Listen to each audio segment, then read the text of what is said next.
పూరీ జగన్నాథుడి ఆలయంలో సైన్స్ కూడా అంతుచిక్కని విషయాలు చాలా ఉన్నాయని మీకు తెలుసా? అవి ఏంటో ఈ వీడియోలో తెలుసుకుందాం. మీరు ఫస్ట్ టైం కనుక మా ఛానల్ని చూస్తున్నట్టయితే లైక్ చేసి మా ఛానల్ని సబ్స్క్రైబ్ చేసుకోవడం మాత్రం మర్చిపోకండి. మొదటిది, పూరీ జగన్నాథ్ ఆలయంపై జెండా. పూరీ జగన్నాథ్ ఆలయంపై ఎప్పుడూ హిందూ మతం చిహ్నాలతో కూడిన జెండాలు కనిపిస్తాయి.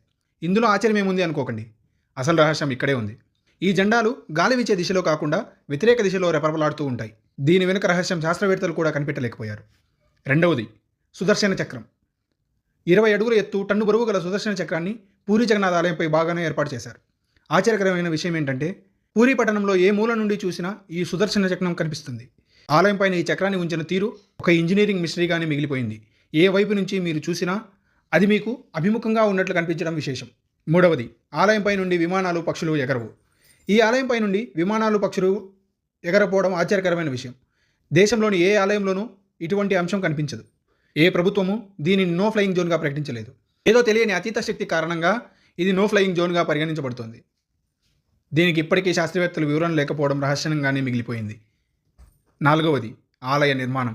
పూరీ జగన్నాథ్ ఆలయాన్ని ఓ అద్భుతంగా చెప్పవచ్చు. రోజులో ఏ సమయంలో కూడా ఈ ఆలయం నీడ కనిపించదు. అప్పటి ఇంజనీరింగ్ అద్భుతమా లేక దైవభక్తి కారణంగా జరుగుతుందా అనేది అంతుచిక్కని విషయం. ఐదవది, సింహద్వార రహస్యం. పూరీ జగన్నాథ్ ఆలయానికి 4 ద్వారాలు ఉంటాయి. వీటిలో సింహద్వారం ఆలయ ప్రవేశానికి ప్రధాన మార్గం. ఈ ద్వారం గుండా ఆలయంలోకి ప్రవేశించినప్పుడు మీకు శబ్దత్వరంగాలు స్పష్టంగా వినిపించవచ్చు.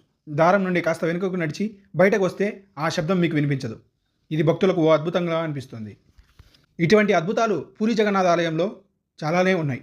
ఈ వీడియో మీకు ఎలా అనిపించిందో కమెంట్స్ ద్వారా కమెంట్ చేయండి. Thanks for watching.